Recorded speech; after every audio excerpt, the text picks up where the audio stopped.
Breaking Bonds Ministry is a part of New McKendree, and we do a lot of our work for church members of New McKendree, and it's just nice to see that before or after a job we'll pray, and then sometimes you get church members of New McKendree that stop and ask members of our ministry for their testimony or their story, and it's nice to see that members of the church and not just the ministry aren't afraid to reach out to people who are in addiction. And when the ministry first got here, the church was kind of separated. No one knew what to say to each other, but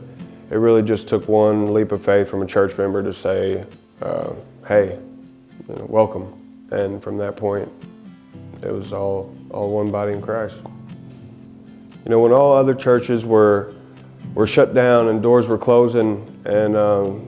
things were coming to an end, it seemed like with this ministry that I'm involved in, New McKendree really opened their arms and opened their doors and were welcoming to us. It seemed like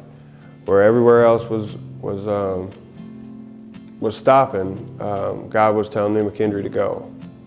So I got here on January 2021, and the day I graduated the program was April 13th, and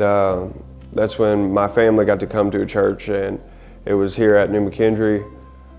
My dad, he coming from Las Vegas, my mom come from Park Hills, and my brother from New Mexico. And for me, that was just showing me that no matter how far away we were, that God could bring us all back together, and that was here at the church.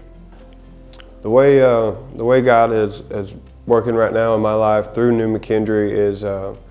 there's doors being opened for me that weren't open before I got here, and being able to speak and talk about Jesus, and for the first couple times it was thanks to New McKendree or members of New McKendree that kind of opened them doors for me.